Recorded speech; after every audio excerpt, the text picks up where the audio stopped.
कश्मीर की वादियों से आपको मेरा सलाम। आपको लग रहा होगा और लग रहा था कि अगर मैं कश्मीर आ गया हूं तो शायद आपको अपडेट ना दे पाऊं, लेकिन मैं और मेरी टीम आपके लिए सदैव तत्पर हैं और आपको खबर देने के लिए हमेशा से तैयार रहते हैं। आइए मिडिल ईस्ट में जो कुछ हुआ है और हो रहा है उसकी चंद ताज़ा खबर आपको हम बताते हैं। हज़रात मोहतरम, अब सीरिया के बाद ईरान का नंबर है। आपको मालूम है कि रेबल्स का साथ इजराइल ने दिया और अब रेबल्स का वक्त आ गया है कि वो इजराइल का साथ दें। शायद इसी वजह से दोनों के बीच ये डील हुई थी कि हम तुम्हारी मदद करेंगे, तुम हमारी मदद करना।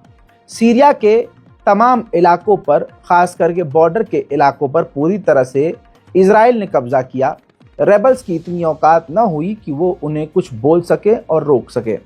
हजरात, जैसा कि आप मीडिया में देख रहे हैं और ख़ासकर गोदी मीडिया में ये तक बता दिया गया है, जो मैंने परसों बताया था, गोदी मीडिया अब बता रहा है कि सीरिया की नौसेना और सेना के तमाम ताकत को इजराइल ने अपने ऑपरेशन के ज़रिए बेकार कर दिया है, फेल कर दिया है।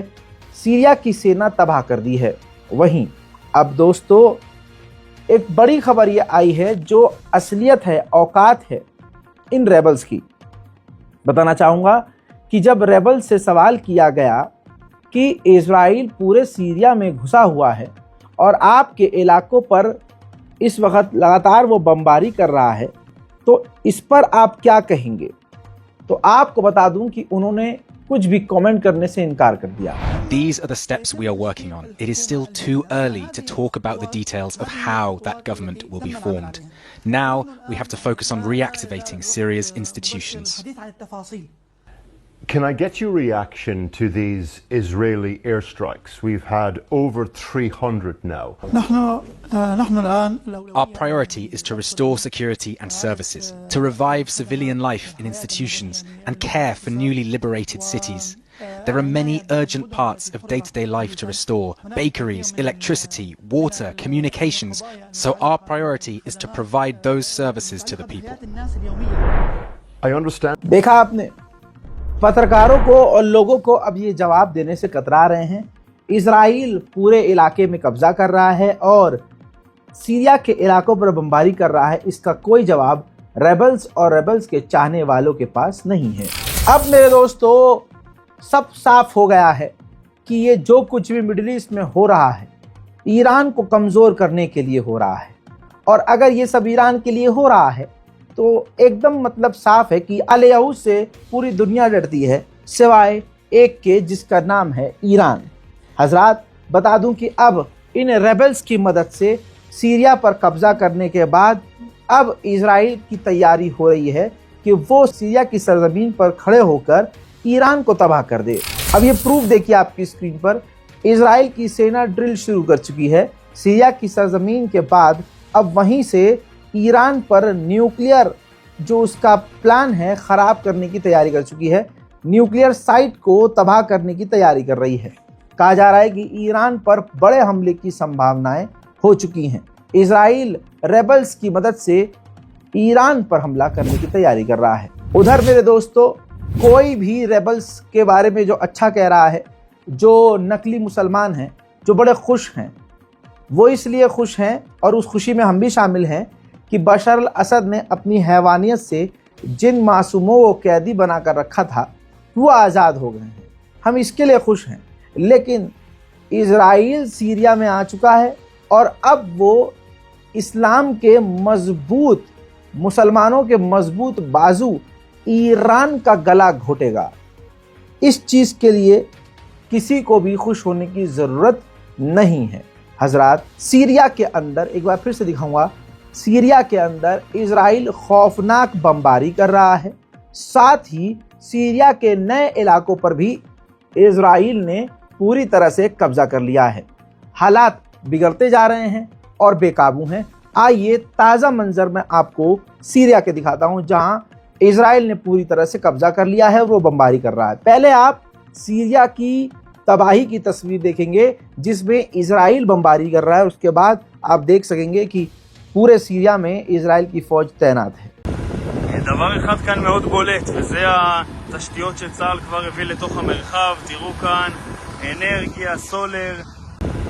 דבר אחד כאן מאוד בולט, וזה התשתיות שצה"ל כבר הביא לתוך המרחב. תראו כאן, אנרגיה, סולר, מכליות, מכולות, כולל מקלחות, שירותים, מטבח, כל מה שצריך. זה מעיד בעיקר על דבר אחד, שצה"ל נערך להישאר כאן למשך תקופה לא ידועה. לא יודעים עדיין כמה זמן יהיו כאן, אבל נערכים לשהייה ממושכת. דבר אחד כאן מאוד בולט, וזה התשתיות שצה"ל כבר הביא לתוך המרחב. תראו כאן, אנרגיה, סולר, מכליות, מכולות, כולל מקלחות, שירותים, מטבח, כל מה שצריך. זה מעיד בעיקר על דבר אחד, שצה"ל נערך להישאר כאן למשך תקופה לא ידועה. לא יודעים עדיין כמה זמן יהיו כאן, אבל נערכים לשהייה ממושכת.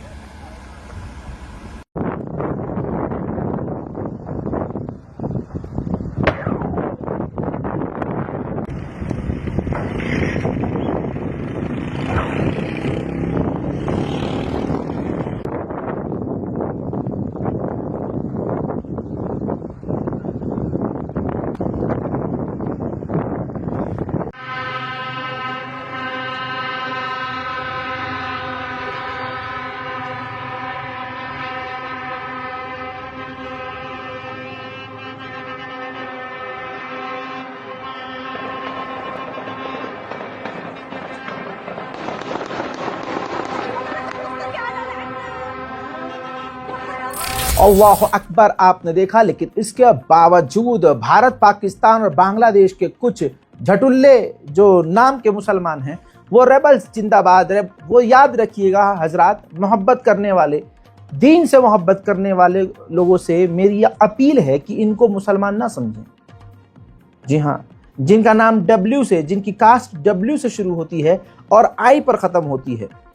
आज भी कई आलिम दीन से मेरी फ़ोन पर बात हुई जिन्होंने मुझे और कुछ चीज़ें नई नई बताई हैं, जो ये W से शुरू होने वाले और I पर ख़त्म होने वाले जो लोग, ये जो इसको आप एक कौम भी कह सकते हैं, जो कि बड़े दुख के साथ कहना पड़ रहा है, सुन्नियों से भी नफ़रत करते हैं, शियों से तो भाई पूछिए ही मत। बस चले तो ये अपने हाथों से एक एक शिया समुदाय के मुसलमानों का गर्दन रेत दें, जैसा कि आप पाकिस्तान में देख ही रहे हैं। हजरात, आपकी स्क्रीन पर देखिए, उन रेबल्स को हीरो मानने वाले कुत्ते नुमा लोग इस पर खामोश हैं। सीरिया के पास इजराइल से ज़्यादा युद्धपोत थे, ये रिकॉर्ड देख लिया, आंकड़े देख लीजिए। इजराइल ने सही मौका तलाश किया, इन रेबल्स का इस्तेमाल किया और इजराइल ने अब सीरिया की पूरी नौसेना ही ख़त्म कर दी। यानी इजराइल से ज़्यादा मजबूत नौसेना जो आर्मी थी, नौसेना समुद्री आर्मी, वो सीरिया की थी। सीरिया के पास एडवांस वॉरशिप भी थे। मौके का फ़ायदा उठाते हुए इजराइल ने तमाम वॉरशिप सीरिया की ख़त्म कर दी हैं और तमाम हथियार बेकार कर दिए हैं, लेकिन फिर भी आपके तथाकथित रेबल्स खामोश। मेरे दोस्तों, माउंट हरमून के इलाके पर, सीरिया का जो सबसे अहम इलाका है, वहां पर इजराइल ने कब्जा कर लिया है।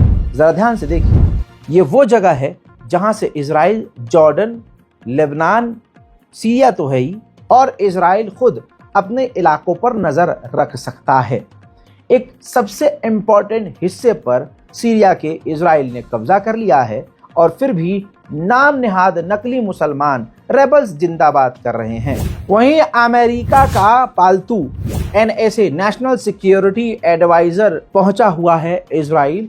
इजराइल में उन्होंने नेतन्याहू से मुलाकात की तो नेतन्याहू ने साफ तौर से कहा, जो हम कर रहे हैं वो हमारा अधिकार है, हमारा सेल्फ डिफेंस का पूरा अधिकार है, हम सही रास्ते पर हैं, जो हम कर रहे हैं वो बिल्कुल सटीक है, सही है, आतंकवाद का सफाया हम कर सकते हैं। इस बहाने से नेतन्याहू ने अपने आप को सही ठहराया और उधर अमेरिका के NSA ने भी इजराइल का ही साथ दिया। अमेरिका यानी कुत्ते के बच्चे की अब ये सोच है कि इजराइल किसी भी मुल्क पर हमला कर दे तो अमेरिका कहेगा कि इजराइल को सेल्फ डिफेंस का अधिकार है। सीरिया ने इजराइल पर हमला नहीं किया, उल्टा ज़बरदस्ती एक तरफा हमला इजराइल ने सीरिया पर किया। सेना तबाह कर दी, इंफ्रास्ट्रक्चर बर्बाद कर दिया। उसके बाद एक तरफा अमेरिका कह रहा है कि इजराइल को सेल्फ डिफेंस का अधिकार है, यानी इजराइल कल को किसी भी मुल्क पर हमला करेगा बिना उसकी कोई गलती के, तब भी अमेरिका कहेगा कि इजराइल को सेल्फ डिफेंस का अधिकार है। सुनिए अमेरिका की बेगरती वाला बयान। I would let Israel speak to its own operations. I think what you're referring to is the operations that they're conducting to eliminate what are threats to their security, which include, chemical weapons, missiles, rockets that were that the Assad regime controlled. They have legitimate security concerns. They have a right to self-defense. It is their own operations. अब Israel ने ये खुद satellite image जारी की है जिसमें उसने दिखाया है कि सीरिया के वो तमाम फाइटर जेट को तबाह कर रहा है। अब मेरे दोस्तों ये सीरिया का मैप देखिए, अभी भी ये 3 टुकड़ों में बटा हुआ है। ऊपर का जो पीले रंग का हिस्सा है वो कुर्द और अमेरिका के कंट्रोल में है। जो ग्रीन कलर का एरिया है वो रेबल्स के इलाके का मैप है जहां पर रेबल्स का कब्जा है। और कोने में आप अगर देख रहे हैं तो इजराइल जो नीले एरिया में नजर आ रहा है वहां पर सीरिया में इजराइल के सेना का पूरी तरह से कब्जा है। हत्ता कि सच्चाई ये है कि पूरे सीरिया में इजराइल का ही कब्जा नजर आ रहा है। वहीं कुत्ते की नस्ल तुर्की कुर्दोगलू उसने आधिकारिक बयान दिया और कहा 1974 इंटरनेशनल लॉ का उल्लंघन इजराइल ने किया और सीरिया के इलाकों पर कब्जा कर लिया। अंतर्राष्ट्रीय कानून का उल्लंघन करते हुए इजराइल ने यह सरासर गलत किया है। हम इसकी निंदा करते हैं। इजराइल को तुरंत इस इलाके से बाहर होना चाहिए। ये वही तुर्की है जिस मदद से रेबल्स आतंकवादी अंदर घुसे और इसी बच्चे रजब तैयब एर्दोगान ने पूरे 1 साल से पूरी दुनिया के मुसलमानों को हुतिया बनाया। खुले मन से नेतन्याहू का विरोध किया, इजराइल का विरोध किया, उल्टा सीधा कहा, लेकिन अंदर ही अंदर इजराइल का साथ रजब तैयब एर्दोगान इस कुत्ते की नस्ल ने दिया। वहीं मेरे दोस्तों तुर्की के विदेश मंत्री और तुर्की के इंटेलिजेंस चीफ 2 बड़े अधिकारी इस वक्त सीरिया की राजधानी दमिश्क पहुंचकर अपने बेस्ट फ्रेंड, अपने साथी आतंकवादियों जिन्हें आप रेबल्स कहते हैं, उनसे मुलाकात कर रहे हैं।